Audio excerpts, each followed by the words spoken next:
عرفان ربانی بغیر مصطفیٰ کی اطاعت کے ممکن ہی نہیں۔ میں تو نہیں دیکھ پا رہا، لیکن میں جب اس کی بارگاہ میں کھڑا ہوں تو وہ مجھے ضرور دیکھ رہا ہے۔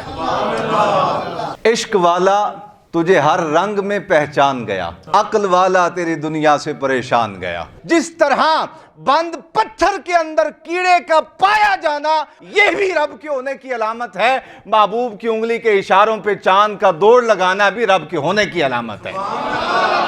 نکاح بھی ہونا چاہیے، کاروبار بھی ہونا چاہیے، بزنس بھی۔ خود آقا و مولا صلی اللہ علیہ وسلم نے بزنس بھی فرمایا ہے، نکاح بھی فرمایا ہے۔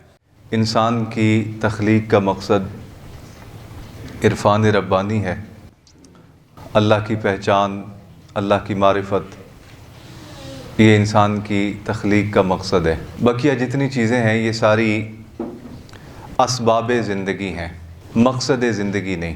یعنی کاروبار، تجارت، امور زندگی کے جملہ پہلو، شادی، اولاد کا حصول، پھر اولاد کی تربیت، اولاد جوان ہو جائے تو پھر ان کا نیک گھرانوں میں رشتہ کرنا، ان کی شادی کرنا، زندگی گزارنے کے اسباب ہیں، مقاصد زندگی نہیں۔ مقاصد زندگی اور ہیں۔ مقاصد زندگی یہ ہیں کہ انسان اس لیے جیے کہ میں اپنے رب کو پہچان سکوں۔ دیکھو اللہ تعالیٰ نے تمام مخلوقات کو پیدا کیا، انسان کے علاوہ جو مخلوقات ہیں، حیوانات، چرند، پرند، وہ اپنی روزمرہ کی زندگی گزارتے ہیں جتنا وقت ان کا مقرر ہے۔ پرندوں نے کبھی یہ سوال نہیں کیا کہ ہمیں پیدا کیوں کیا گیا، کیا اڑنے کے لیے پیدا کیے گئے ہیں، ہم دانہ چننے کے لیے پیدا کیے گئے ہیں؟ بس وہ اڑتے ہیں، دانہ کھاتے ہیں، پانی پیتے ہیں، زندگی گزار کے جب ان کی زندگی مکمل ہونے کے قریب ہو جاتی ہے تو حضرت امام جعفر الصادق فرماتے ہیں کہ یہ پرندے پہاڑوں کی جانب چلے جاتے ہیں، کسی نہ کسی پہاڑ پہ بیٹھ جاتے ہیں جا کے، اور وہیں ان کی موت واقع ہو جاتی ہے۔ اور اللہ تعالیٰ نے بس انہیں اتنی ہی عقل دی ہے کہ تم نے معاشرے میں جب تک زندہ رہنا ہے، جب تمہاری موت کا وقت آ جائے تو تم نے پہاڑوں کی جانب چلے جانا ہے، تاکہ پہاڑوں کے اوپر تمہاری موت واقع ہو اور تمہارے وجود سے گندگی نہ پھیلے، اور تمہارے وجود کے گلنے اور سڑنے سے معاشرے میں تعفن نہ پیدا ہو جائے۔ بس اتنی ہی ان کی عقل اور شعور ہے، اتنا ہی انہیں عطا کیا گیا، لہٰذا وہ اپنی زندگی گزارتے ہیں اور پہاڑوں پہ جا کے اپنی جان دے دیتے ہیں۔ بقیہ جو چرند پرند ہیں ان کی پھر دو قسمیں ہیں، ایک جنگلی اور ایک جو گھروں میں پالے جاتے ہیں۔ جنگلی جو جانور ہیں ان کی کیفیات بھی اسی طرح کی ہیں، بقیہ جو جانور گھروں میں پالے جاتے ہیں وہ ظاہر ہے کہ استعمال ہو جاتے ہیں۔ تو اللہ تعالیٰ نے اپنی تمام مخلوقات میں سے چرند اور پرند جتنے ہیں ان کو عقل کی دولت نہیں عطا فرمائی، بس اتنی ہی عطا فرمائی جس سے اپنی زندگی اچھی گزار کے یہ چلے جاتے ہیں، وقت پورا ہو جاتا ہے تو اللہ کے حضور پیش ہو جاتے ہیں۔ اور آقا علیہ السلام نے ارشاد فرمایا ان کا کوئی حساب کتاب نہیں ہوگا، قیامت والے دن یہ جانور اٹھیں گے، اٹھائے جائیں گے، اور جس جانور نے جس دوسرے جانور پہ ظلم کیا ہوگا وہ اللہ کی بارگاہ میں شکایت کرے گا کہ یا اللہ اس جانور نے مجھ پہ ظلم کیا تھا، لہذا رب تعالیٰ اسے اذن عطا فرمائے گا کہ تو سزا دے لے اسے، وہ اپنا بدلہ لے گا، دونوں ختم ہو جائیں گے، مٹی ہو جائیں گے، بس ان کا حساب کتاب اتنا ہی ہے۔ جبکہ انسان کا معاملہ دیگر مخلوقات سے علیحدہ ہے، انسان کا معاملہ نہ جانوروں جیسا ہے، نہ چرند اور پرند جیسا ہے۔ انسان کو اللہ تعالیٰ نے عقل اور شعور عطا فرمایا، دیکھو کتنا عقل اور شعور عطا فرمایا۔ پیدا ہوتا بچہ یہ جانتا ہے کہ میں نے اپنی ماں سے دودھ مانگنا ہے، یہ اللہ کی عطا کردہ عقل ہے۔ جوں اس کی زندگی گزرتی جاتی ہے، 2 دن، 4 دن، 6 دن، 8 دن، 10 دن، 1 مہینہ، سال، تو وہ اپنی صلاحیت کو استعمال کرتا ہے اپنی عقل کے مطابق، اور پھر یہ عقل اس کی بڑھتی جاتی ہے، کامل ہوتی جاتی ہے، حتیٰ کہ ہمارے معاشرے میں معروف ہے بھی فلاں بندے دی عقل داڑھ آ گئی، لہذا اب وہ سیانی عمر میں پہنچ گیا، اچھی عمر میں پہنچ گیا، پختہ عمر میں آ گیا۔ تو یہ زندگی کے مختلف پہلو ہیں، ولادت سے لے کے وصال تک۔ یہ ہمارے سامنے ایک زندگی ہے، ہم اپنی ولادت سے لے کے وصال تک دیکھتے ہیں، لیکن یہ زندگی صرف اتنی نہیں، ولادت سے وصال تک نہیں، بلکہ پیدا ہونے سے پہلے بھی ایک زندگی ہے جو ماں کے بطن میں ہے، اس سے بھی پہلے ایک زندگی ہے جو باپ کی پشت میں ہے، اس سے بھی پہلے ایک زندگی ہے جو عالم امر میں ہے، روحوں کی دنیا میں، اور پھر اس دنیا میں آئے، اپنا وقت مقرر جو تھا وہ پورا ہوا اور وصال ہوا، انتقال ہو گیا، اس کے بعد پھر اگلے جہان میں، وہاں بھی ایک زندگی ہے۔ اللہ تعالیٰ نے تمام مخلوقات کو پیدا فرمایا، لیکن انسان کو اپنی بقیہ مخلوقات سے علیحدہ رکھا، وہ اس طرح کہ اسے عقل جیسی دولت عطا فرمائی، اسے پہچاننے کی صلاحیت اور طاقت عطا فرمائی، جس مقام پہ آج یہ کھڑا ہے اس مقام سے آگے بڑھنے کی صلاحیت عطا فرمائی، سوچنے کا فکر زاویہ عطا فرمایا کہ تو آج جس مقام پہ ہے تو اس سے آگے بڑھ سکتا ہے، جبکہ چرند اور پرند میں یہ چیز نہیں ہے۔ انسانوں کو یہ اللہ تعالیٰ نے صلاحیت اور طاقت عطا فرمائی کہ یہ اس سے آگے بڑھ جائیں۔ میں نے اولیاء اللہ اور مشائخ اعظام اور اہل تصوف کی زبان میں سے ایک جملہ آپ کی خدمت میں عرض کیا کہ یہ جتنی چیزیں ہیں ولادت سے لے کے جوانی تک، پھر کاروبار کرنا، شادی کرنا، پھر اولاد کا پیدا ہو جانا، اولاد کی تربیت میں لگ جانا، اولاد کی تربیت کر کے پھر انہیں کوئی نہ کوئی بزنس دے دینا، زندگی گزارنے کے لیے کوئی سہارا اور سبب ان کے لیے مہیا کرنا، پھر ان کی اچھے گھرانوں میں، نیک صالح گھرانوں میں شادیاں کرنا، یہ ساری کی ساری مقاصد زندگی نہیں، یہ اسباب زندگی ہیں، زندگی گزارنے کے اسباب۔ اور مقصد زندگی یہ ہے کہ انسان پہچانے مجھے کیوں بھیجا گیا، کس نے بھیجا ہے، کس مقصد کے لیے بھیجا ہے، یہ ہے مقصد زندگی۔ انسان سوال کرے مجھے کیوں بھیجا گیا ہے، کیا میں جانوروں کی طرح ہوں؟ تو جواب ہے نہیں، آپ اشرف المخلوقات ہیں۔ تو جب اشرف المخلوقات ہیں تو پھر ظاہر ہے کہ آپ کا سٹیٹس دیگر مخلوقات کی طرح تو نہیں ہے۔ جب سٹیٹس آپ کا اعلیٰ ہے تو پھر یقیناً آپ کی ذمہ داریاں بھی زیادہ ہوں گی، پھر آپ کے کندھوں پہ بوجھ بھی زیادہ ہوگا۔ تو یقیناً یہ خلاصتاً میں نے آپ کی خدمت میں عرض کیا کہ انسان کی تخلیق کا مقصد شادی کرنا، کاروبار کرنا یہ نہیں ہے۔ انسان کی تخلیق کا مقصد ہے کہ وہ اپنے رب کو پہچانے، میرا رب کون ہے، اس نے مجھے کیوں بھیجا، مجھے بھیجنے کا مقصد کیا ہے۔ اسے صوفیہ فرماتے ہیں کہ انسان کی تخلیق کا مقصد عرفان ربانی ہے، اللہ کی پہچان۔ اور فرمایا کہ سن لو، چلو تم کئی سال کی محنت کرو گے، ریاضت کرو گے، مجاہدے کرو گے، پھر جا کے اس نتیجے پہ پہنچو گے کہ اللہ کی پہچان کے لیے ایک وسیلہ، ایک سبب چاہیے۔ چلو ہم تمہیں پہلے خود ہی بتا دیتے ہیں کہ عرفان ربانی بغیر مصطفیٰ کی اطاعت کے ممکن ہی نہیں۔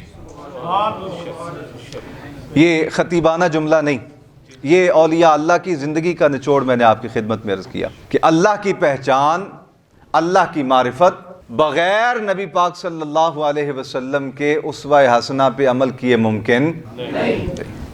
تو انسان کی تخلیق، اس کا مقصد ہے کہ انسان اپنے رب کو پہچانے۔ جب انسان کسی چیز کو پہچان لیتا ہے تو پھر اس کے تقاضوں کا خیال رکھتا ہے۔ مسجدوں میں بچے آتے ہیں تو دوڑ رہے ہوتے ہیں، کھیل رہے ہوتے ہیں۔ کبھی کسی سیانے آدمی نے بھی آ کے مسجد میں دوڑ لگائی ہے، اس کا مطلب ہے کہ وہ مسجد کے آداب کو پہچانتا ہے۔ وہ جو بالغ ہے، وہ جو صاحب شعور ہے، صاحب عقل ہے، وہ مسجد کے آداب کو پہچانتا ہے، مسجد کے جو احکام ہیں ان کو وہ پہچانتا ہے۔ وہ جو نابالغ بچہ ہے، نو عمر، چھوٹی عمر کا، وہ مسجد میں آتا جاتا ہے، باپ سے ہاتھ چھڑاتا ہے، دوڑ لگانے لگ جاتا ہے۔ بعض اوقات دوران نماز بھی بچے دیکھے گئے دوڑ لگا رہے ہوتے ہیں۔ اس سے پتہ یہ چلا اس مثال سے، جو پہچان گیا وہ پھر اس پہچان کے تقاضوں پہ عمل کرنے لگ گیا۔ جسے پہچان نہیں ہے، وہ بچہ ہے، بالکل نابالغ ہے، اسے پہچان نہیں مسجد کے احکام کیا ہیں، مسجد کے آداب کیا ہیں، لہٰذا وہ آتا ہے، دوڑتا ہے۔ تو بڑا آدمی پہچانتا ہے تو لہٰذا مسجد کے آداب کا خیال رکھتا ہے۔ تو انسان کو کہا گیا ہے، انسان تو اپنی مقصد تخلیق کو پہچان کہ تیری تخلیق کا مقصد اور کوئی نہیں، تیری تخلیق کا مقصد یہ ہے کہ تو اپنے رب کو پہچان لے۔ قرآن مجید میں فرمایا گیا کہ ہم نے جنوں اور انسانوں کو اس لیے پیدا کیا کہ وہ اللہ کی عبادت کریں۔ تھوڑی آسان ہو گئی بات مزید۔ جنات کو اور انسانوں کو اس لیے پیدا کیا گیا کہ یہ اللہ کی عبادت کریں۔ اب عبادت کی بھی دو صورتیں بن جاتی ہیں۔ ایک عبادت یہ ہے کہ بھئی سارے کر رہے ہیں لہٰذا میں بھی کر رہا ہوں، اور ایک عبادت یہ ہے کہ عبادت کرنے والا شعوری طور پہ اس مقام پہ پہنچ جائے جس مقام کو نبی اکرم صلی اللہ علیہ وسلم نے خود بیان فرمایا۔ جبریل امی حضور کی خدمت میں حاضر ہوئے، یا رسول اللہ ایمان کیا ہے، احسان کیا ہے، اسلام کیا ہے؟ حضور نے ساری چیزیں بیان فرمائی۔ احسان کا سوال کیا گیا، احسان یعنی تصوف، تزکیہ۔ حضور احسان کیا ہے، تصوف کیا ہے؟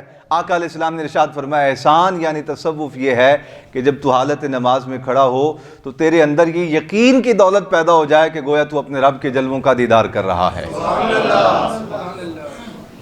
اب ایک عبادت یہ ہے کہ ہم مسجد میں آئے، لوگوں کو دیکھا عبادت کرتے، سر ڈھکا ہوا ہے، لباس اچھا خاصا ہے, وضو کر کے آئے ہیں, چہرے پہ جسم کے اعضاء پہ وضو کے اثرات موجود ہیں, لہٰذا ہم نے بھی اسی طرح کیا اور ہاتھ باندھ کے کھڑے ہو گئے, رکوع کیا, سجدہ کیا, سلام پھیرا, دعا مانگی نہ مانگی, اٹھ کے چلے گئے. ایک یہ عبادت ہے. اور ایک یہ عبادت ہے کہ انسان کے دل کو وہ نور حاصل ہو جائے کہ جب وہ مسجد میں آئے, مصلی پہ کھڑا ہو, صف میں کھڑا ہو, کوئی کہیں گم ہو, کوئی کہیں گم ہو, لیکن وہ اپنے رب کے جلووں میں گم ہو, اس کی توجہ اپنے رب کے دیدار پر ہو, اللہ رب العالمین کے انوارات پہ اس کی توجہ ہو, اللہ کے کمالات پہ اس کی توجہ ہو. عرض کیا گیا یا رسول اللہ اگر یہ کیفیت نصیب نہ ہو پائے تو پھر فرمایا پھر کم از کم اتنی کیفیت پہ ضرور پہنچ جائے کہ میں تو نہیں دیکھ پا رہا, لیکن میں جب اس کی بارگاہ میں کھڑا ہوں تو وہ مجھے ضرور دیکھ رہا ہے, وہ مجھے ضرور دیکھ رہا ہے. تو یہ ہے انسان کی تخلیق کا مقصد.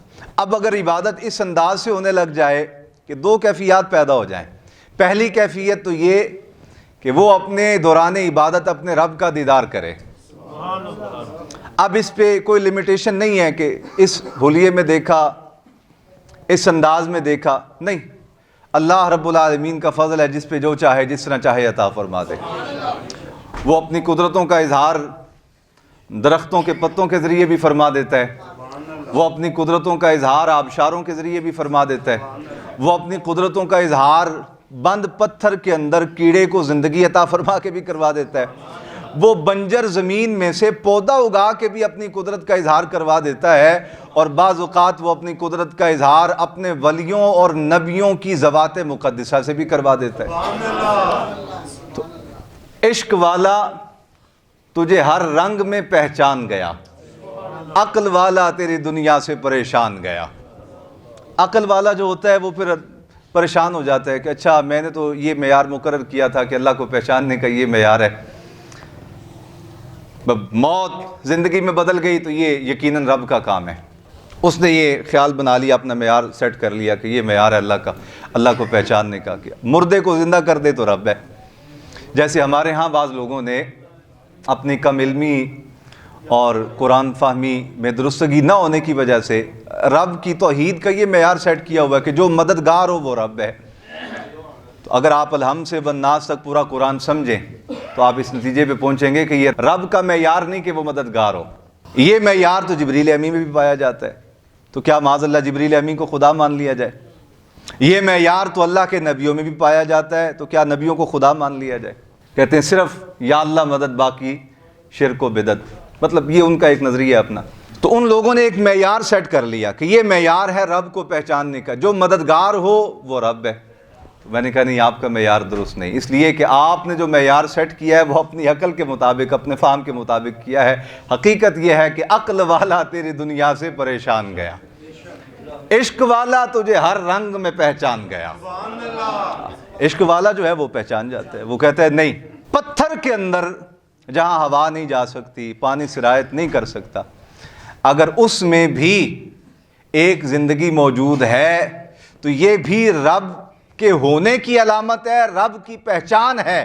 اس سے بھی وہ رب کو پہچان لیتا ہے کہ یہ بند پتھر کے اندر جو کیڑا زندگی پا گیا, سانسیں لے رہا ہے, خوراک مل رہی ہے, اس کا پیٹ پل رہا ہے, وجود بڑھ رہا ہے, یہ بھی رب کے ہونے کی نشانی ہے. اور محبوب نے پنگھوڑے میں انگلی کو ہلایا. حضرت عباس فرماتے ہیں چچا کہا میں نے دیکھا میرا بھتیجا محمد 9 عمری کے عالم میں پنگھوڑے میں کھیلتے ہوئے جس طرف انگلی اٹھاتا ہے چاند بھی اسی طرف دوڑتا ہوا چلا جاتا ہے. وہ پہچان گیا کہ یہ بھی رب کے ہونے کی علامت ہے.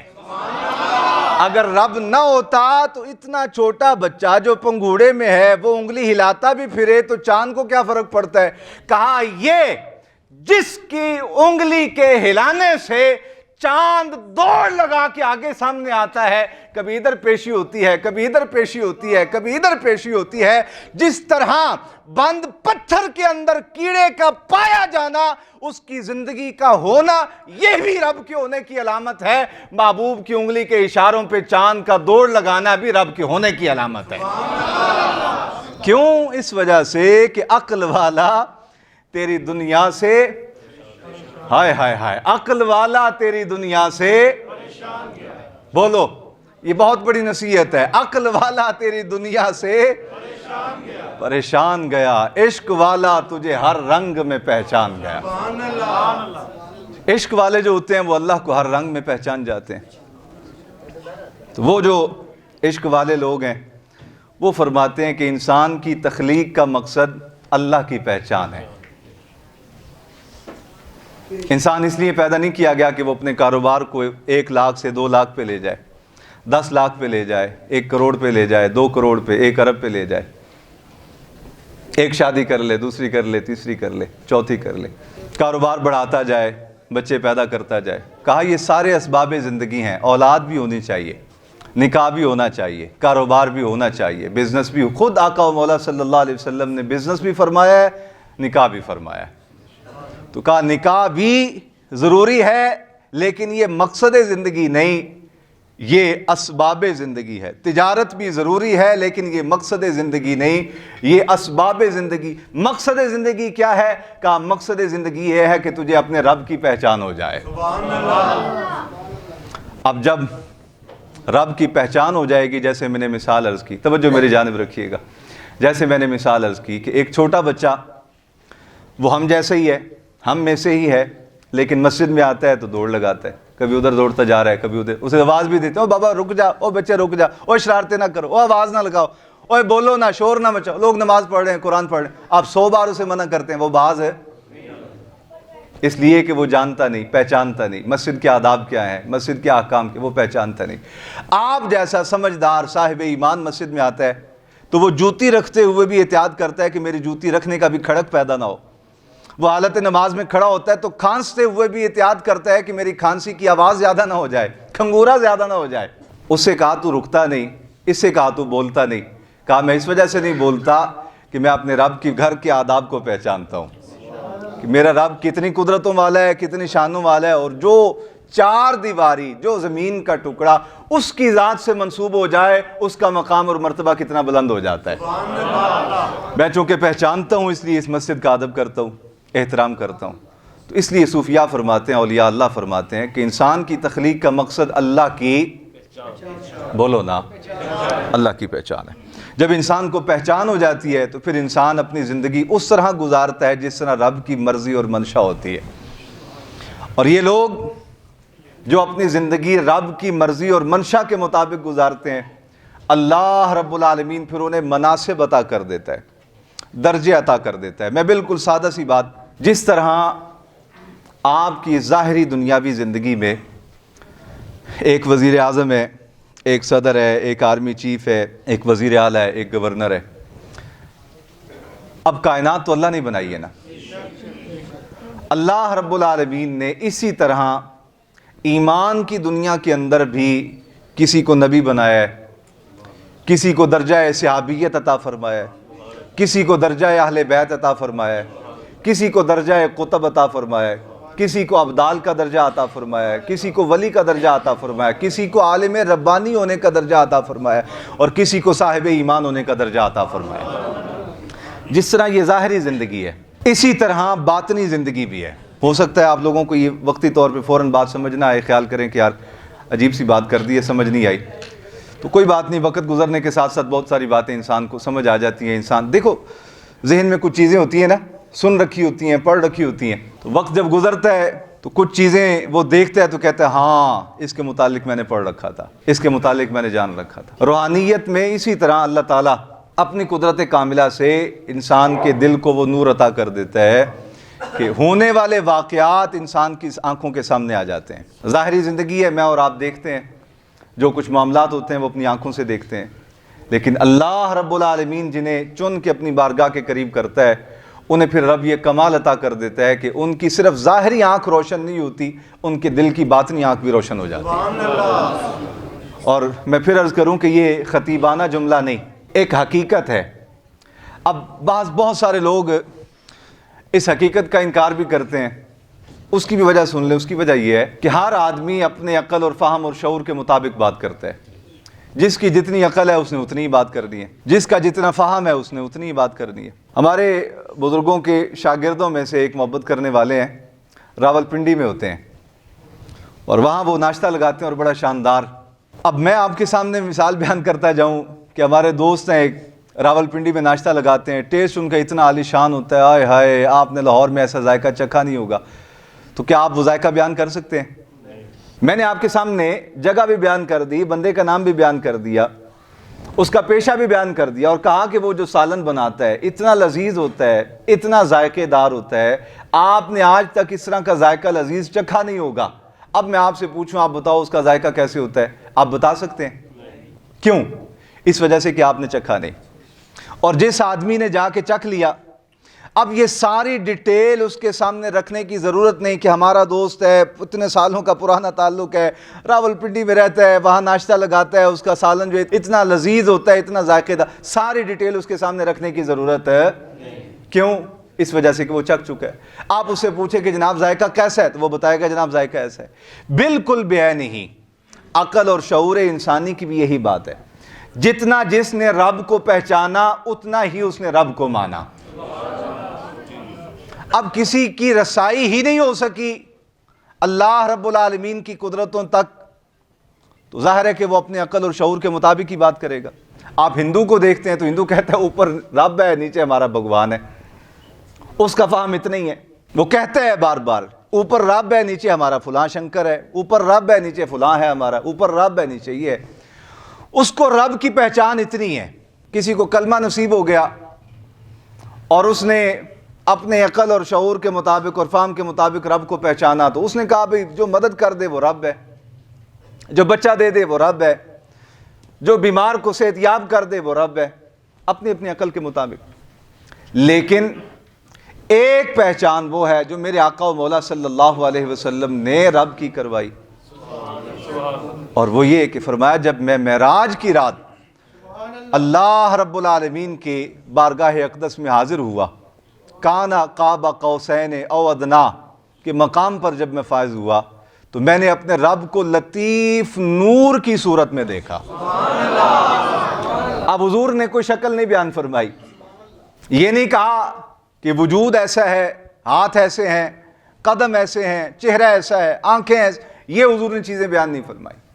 کہا میں نے اپنے رب کو لطیف نور کی صورت میں دیکھا، اور کہا اللہ جمیل و یحب الجمال، کہا رب خود خوبصورت ہے، خوبصورت چیزوں کو پسند فرماتا ہے۔ اب ہوا یہ، اس جملے کو بذہن میں رکھیں، اس کا اس کے ساتھ تعلق نہیں، بذہن میں رکھیں، معنی آپ کے ذہن میں خود بخود ابھر کے سامنے آ جائے۔ کہا میں جب رب کی بارگاہ میں حاضر ہوا، رب بھی سونا، محبوب بھی سونا۔ اب میں جب رب کی بارگاہ میں حاضر ہوا تو میں نے اپنے رب کو دیکھا لطیف نور کی صورت میں، اور پھر محبوب نے اتنے بیان کیا، قرآن بول اٹھا۔ قرآن نے کہا نہیں، محبوب نے اس طرح دیکھا، نہ پلک جھپکی نہ چہرہ اقدس پھیرا، ٹک ٹکی باندھ کے دیکھا، ٹک ٹکی باندھ کو دیکھا۔ ایک لطیف بات میرے ذہن میں آ گئی، میں عرض کر دیتا ہوں۔ ہر چیز کی حسن کی لیمیٹیشن ہوتی ہے۔ بچہ ہے، انسان کو بڑا پیارا لگتا ہے، اولاد سے، اپنی اولاد سے پیار ہوتا ہے، لیکن انسان اسے دیکھتا ہے 2 4 5 10 لمحے دیکھنے کے بعد بوسہ لیا، ماتھا چوما، سر چوما، تی ہوئی تو سر چوم لیا، بچہ ہویا تو منہ چوم لیا، لیکن اس کے حسن کی ایک لیمیٹیشن ہے۔ بہت حسین اور جمیل مجسمہ بنایا گیا، 2 4 منٹ دیکھا، بس کیفیت ختم ہو گئی۔ اللہ رب العالمین وہ ذات ہے۔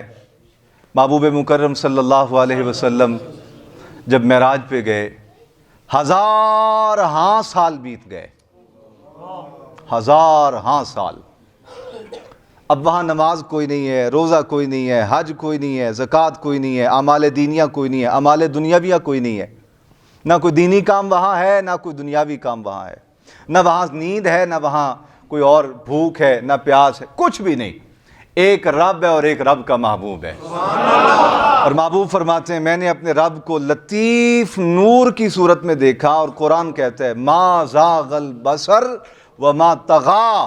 اتنا حسین تھا رب کا جلوہ، اتنا حسین تھا رب کا جلوہ کہ سید عالم صلی اللہ علیہ وسلم نے جب اپنی نبوت کی نگاہ سے اور اپنے وجود مبارکہ کے سر کی آنکھوں سے اپنے رب کا جلوہ کیا، قرآن کہتا ہے ما زاغ البصر وما طغى، نہ محبوب نے آنکھ جھپکی نہ چہرہ پھیرا۔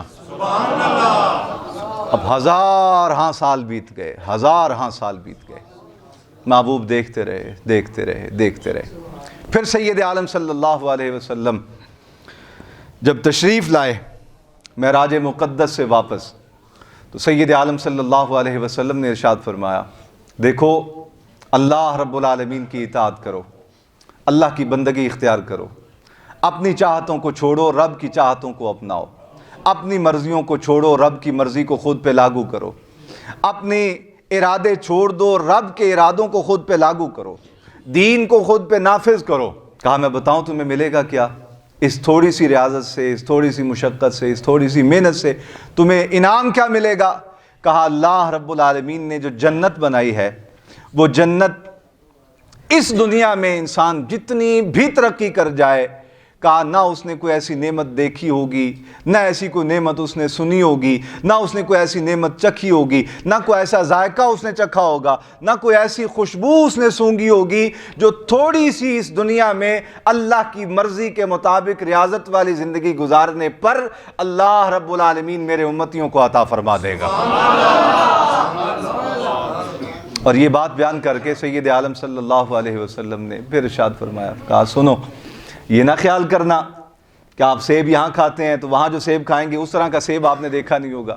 یہ دنیاوی چیزیں ہیں، فانی ہیں، فنا ہونے والی ہیں، اور جنت کی ہر نعمت جو ہے وہ باقی رہنے والی ہوگی۔ ڈسٹنس دیکھو، فاصلہ دیکھو، اور کوالٹی اور معیار کا فرق دیکھو۔ کہا یہاں تم جو کچھ کھاتے ہو، کل من علیہا فان، یہ سب کچھ فنا ہونے والا ہے۔ یہ فنا ہونے والی چیزیں جب اتنی لذیذ ہیں تو باقی رہنے والی جنت کی نعمتیں کتنی لذیذ ہوں گی۔ ایک بات کہا پھر رکو، یہاں ٹھہرو، اپنے آپ کو سنبھالو۔ یہ ساری نعمتیں بہرحال مخلوق ہیں، خالق نہیں۔ کہا میں تمہیں کہتا ہوں یہاں زندگی رب کی مرضی کے مطابق گزارو، جس چیز کو رب نے تمہارے لیے حلال کیا اسے حلال جانو، جس چیز کو رب نے تم پہ حرام کر دیا اسے خود پہ حرام کر لو۔ کہا میں تمہیں کہتا ہوں اتنی سی زندگی اس مختصر ریاضت میں تم بسر کر جاؤ، قیامت والے دن اللہ رب العالمین نہ صرف تمہیں جنت کی نعمتوں سے مالا مال کر دے گا، بلکہ میرا رب تمہیں اپنے دیدار کی نعمت بھی عطا فرما دے گا۔ تو کہا تم اپنی زندگی کو رب کی مرضی کے مطابق گزارو، رب کی مرضی اور منشا کے مطابق گزارو۔ میں ایک بات یہاں ایڈ کر کے اپنی گفتگو سمیٹتا ہوں۔ میرے عزیزان گرامی، اسلام دو چار لمحوں کے لیے نہیں ہے کہ میں مسجد میں آیا میں نے نماز ادا کر لی، آپ مسجد میں آئے آپ نے نماز ادا کر لی، ہمارا فرض پورا ہو گیا۔ نہیں، اسلام 24 گھنٹوں کی زندگی کا نام ہے۔ اللہ رب العالمین ہم سے تقاضا کرتا ہے کہ ہم رب کی عبدیت اختیار کریں، رب کی بندگی اختیار کریں، اور وہ اس طرح نہ ہو جیسے یہود اور عیسائی کہ ہفتے میں ایک بار چرچ گئے، گرجا گھر گئے تو بس عبادت پوری ہو گئی، اب بقیہ 7 دن شیطان کے مطابق۔ کہا نہیں، میں رب تم سے تقاضا کرتا ہوں کہ تمہاری بندگی کا معنی یہ ہونا چاہیے کہ صبح سے لے کر رات تک اور رات سے لے کر صبح تک کوئی ایک لمحہ بھی تمہارا رب کی مرضی کے خلاف نہ گزرے، تمہاری ساری کی ساری زندگی یا رب کی مرضی کے مطابق ہو یا محبوب کی سنت کے مطابق ہو۔ یہ ہے دین اسلام کا ہم سے تقاضا۔